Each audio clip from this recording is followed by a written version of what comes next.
gente verifica aí algumas notícias, diz que o Brasil é o quinto país que mais produz resíduos eletrônicos, e na América do Sul, na América toda, só perde para os Estados Unidos, e 3% desse resíduo produzido pelo Brasil é direcionado para a reciclagem, né? E gostaria de saber dos especialistas, convidados, o que a gente está perdendo aí de oportunidade e também o que a gente está gerando de problemas dentro desse quadro que a gente se encontra aí. Obrigado aí pelo convite. Tá? Essa primeira questão que a gente tem que ter atenção aí é a questão dessa produção do lixo eletrônico em função da atualização, né, dos nossos equipamentos eletrônicos, né, e o nosso interesse sempre em manter tudo atualizado e em funcionamento. A gente tem muita dificuldade em se desfazer, né?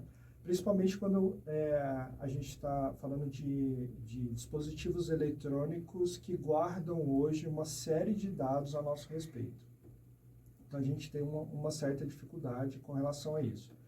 Então, eu entendo que, às vezes, por falta de conscientização, né, a gente acaba deixando ali num cantinho, né, não se desfaz, deixando ali no cantinho, e esquece a quantidade de elementos que tem ali naquele dispositivo que pode ser reutilizado, né? Isso a gente não está falando nem do plástico ou do vidro, né? Ali mais dos componentes, das estruturas que compõem os componentes eletrônicos, né? E aí a gente está falando de metais, às vezes metais pesados, metais que são escassos, né? E que a gente, para poder tê-los novamente, né, a gente tem que explorar, tirar isso daí da natureza, né, e a gente poderia reutilizar esse material, né? Então, no meu entendimento, a gente está perdendo dinheiro. Eu acho que, muito boa tarde, então, obrigado pelo convite.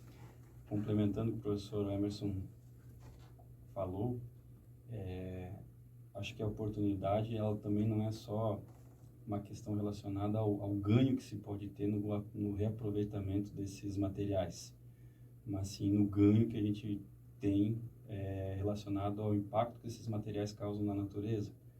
E, além disso, diversas situações em que um determinado componente parou de funcionar, mas o restante daquele aparelho eletrônico tem funcionalidade e pode ser aproveitado para resolver um problema de um outro aparelho do mesmo modelo, do mesmo tipo, para você ter uma vida prolongada desses dispositivos e em que você pode simplesmente fazer o aproveitamento de peças e fornecer para o usuário final essa possibilidade de também estar prolongando a vida útil dos seus aparelhos.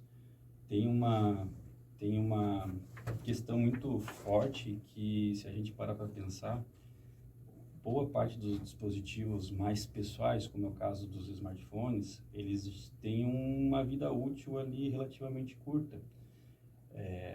Você vê aí cada vez campanhas maiores e mais fortes de você estar trocando de telefone anualmente. Uhum. E, às vezes, a vida útil, apesar de não ser tão curta assim, né, de um ano para o outro, ela não é tão longa também. Ela vai durar 2, 3, 4 anos e você precisa dar uma destinação.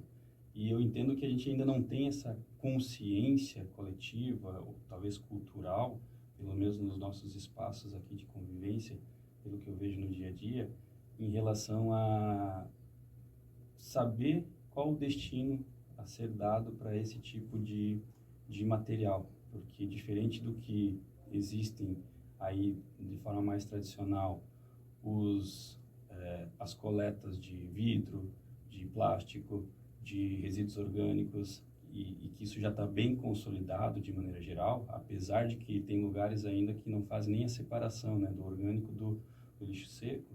A parte de lixo eletrônico ainda é pouco abordada para a gente ter esse aproveitamento, para ter essa conscientização da população sobre como trabalhar em relação a esse tipo de material após sua vida útil ter acabado. Então, acho que existe um espaço muito grande para ser explorado em relação à oportunidade, tanto relacionada às questões de, como o professor Emerson mencionou, fazer negócio com esse tipo de material, quanto com aquelas relacionadas ao impacto ambiental que esse material, não sendo aproveitado, vai acabar causando.